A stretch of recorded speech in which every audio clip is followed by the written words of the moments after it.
Hey,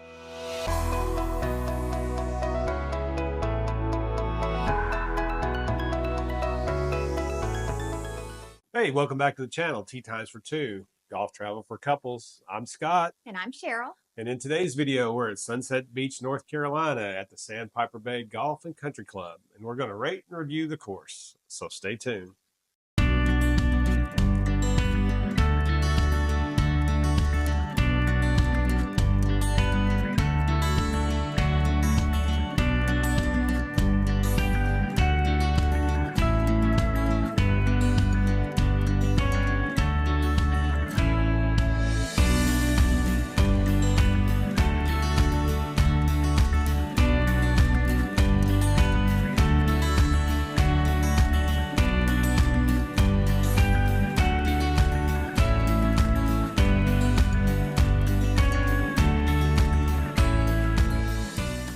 Hey, welcome back. The first category we rate all golf courses is the layout of the golf course and the playability for all levels of players.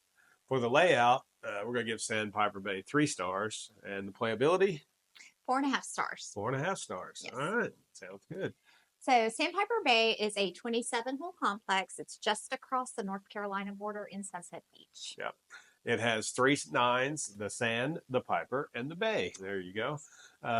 Play either to a par 71 or a par 72 and range from 4,600 yards to a little over 6,500 yards, depending on what routing you play that particular day.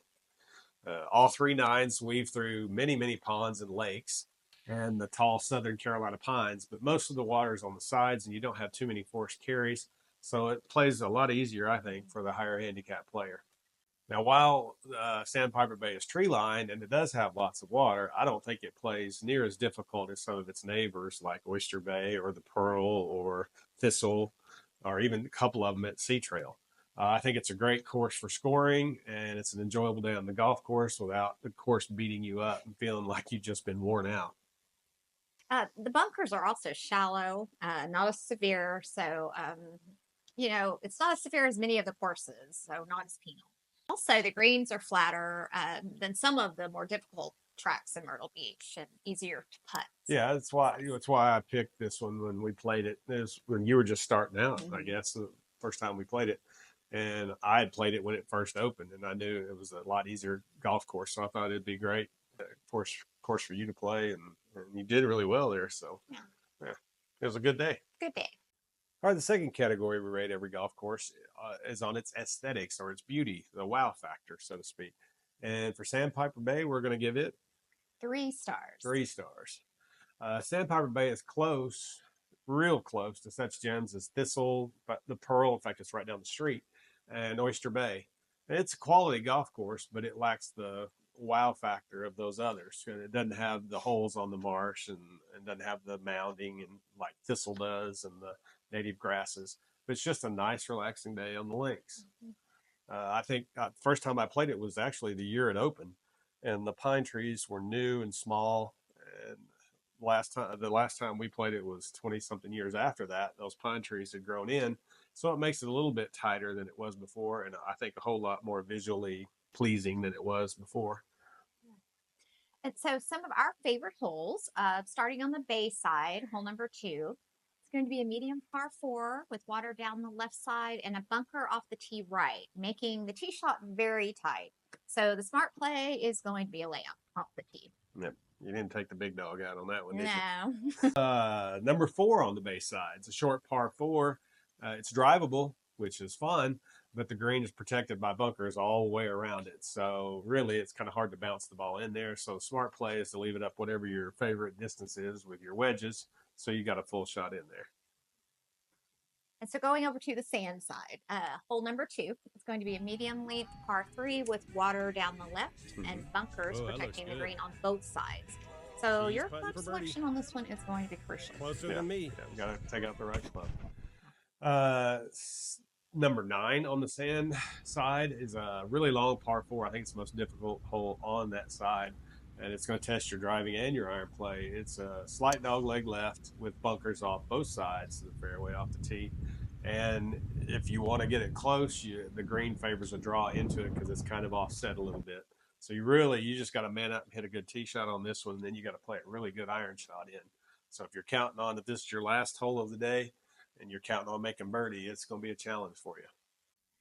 Yeah, and then on Piper, hole number 3, medium par 3 with a pond short and right the whole way to the green. Mm-hmm. The bunker right of the green as well, and heavy trees left of the green. So accuracy is a must on this beautiful par 3. Yeah, I'm noticing the pattern. You like the par threes. So Well, yeah, you always do well. I do like the par I 3s. know, right? The third category we rate every golf course on is course condition. And I know this one's subjective and it depends on what time of year you go. And again, take this for a grain of salt. We go to Myrtle Beach in the summertime every time we've been since 1985. It's always been the summertime. I think I went once on spring break. So, what would we rate course conditions for Sandpiper Bay when we played it last? We're going to give this 4 stars. Okay. It was in really good shape the last time we played, as you can see from the videos and the pictures here. Yeah, the fairways were in excellent shape, and the tee boxes were in really good shape too. And the only reason we're not giving it a 5 is that we played it about 10 days or so after they had punched the greens.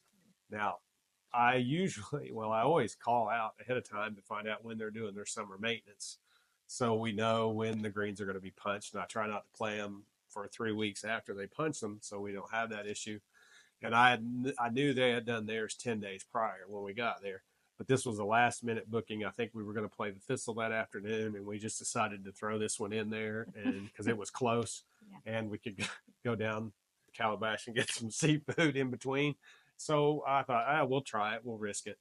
So the greens hadn't grown all the way back in yet, but that's my fault. That's not their fault. So don't hold that one against them because I shouldn't have booked it that close, and I knew that the greens might be punched. So, but the fairways were in terrific shape. So there you go. All right, the next category we rate all the golf courses in value or bang for your buck. Compared to the other Myrtle Beach courses, Sandpiper Bay, we're definitely going to give 4.5 stars. And compared to resorts around the world, it's definitely 5 stars. And you can't hardly beat the prices here in Myrtle Beach and worldwide. While Sandpiper Bay doesn't have the layout or the wow factor of its nearby brothers, the Thistle, the Pearl, Oyster Bay, Tidewater, Glen Dornoch, or any of the other high-end courses like Barefoot Landing or the Legends, or even if you're down on the south end, Caledonia or True Blue, it's always been in really good shape, and it's a tremendous value compared to the other courses on the Strand. And literally, we can't play a course like this in Dallas-Fort Worth for this price. So Cheryl will tell you the prices, what it's like if you play there in the summer and the winter. Yeah, so the summer rates there, they can run under 70 for a morning tee time and even in the 50s in the afternoon. Mm-hmm. Your winter rates midweek can be had for under 60 in the morning and even in the 40s in the afternoon. Yeah, matter of fact, I think we paid $55, to play it, and we pay $55 to play a golf course here in Dallas Fort Worth. It's a goat ranch, Yeah. so it's tremendous value. Their website on Sandpiper Bay say they overseed in winter, so all you snowbirds from Canada and a lot of you follow us on here, it would be an excellent value if you want to get 27 holes in a day, and of course it's fun and it's not going to beat you up like some of its nearby neighbors will if you get a little wayward with your tee shots. So it's a great value. All right, let's recap and give Sandpiper Bay an overall score. I think I'd give Sandpiper Bay 3.5 stars. What about you? Well, I'm going to give it 4.5 stars. 4.5 stars. All right. Yeah, well, I really enjoyed Sandpiper Bay. It's a fun course, but it doesn't have the wow factor of some of the other courses you're going to see in the North End. Yeah, but if you want a great value and a course and it's in good condition and want a course that's not too difficult, especially for a high handicap player, then Sandpiper Bay is your place. Mm-hmm. That's why I think you really liked it. I think I've shot some of my lowest rounds. If you want to set your personal best, this is a course that you can do it on. Having 27 holes, you can make it a full day of it, like we do, or you can play it in the morning for cheap and then go play one of the higher costing ones like Thistle or the Pearl or Glen Dornoch in the afternoon, and you get an excellent value for 36 holes in a day. So if you played Sandpiper Bay, let us know what you think in the comments below. We'd love to hear from you. Love to hear what your favorite holes are. As always, remember, if you like this video, please hit like and subscribe below so that we can keep providing content like this for couples just like us who love to travel and play golf. Yep. And be sure to check back next week for our newest installment in our Myrtle Beach series. as we head right down the road to Sea Trail Golf Resort. And we're going to raid all 3 courses in Sunset Beach, North Carolina. And then check back our other videos in the Myrtle Beach series or from our series from around the world, like Bandon Dunes. Caribbean. The Caribbean. Oh, she threw me for a loop there. Cabo San Lucas and Phoenix Scottsdale. And then Las Vegas, heading there in May. And then others from around the golfing world. So hopefully one day we'll see you on the first tee. Bye.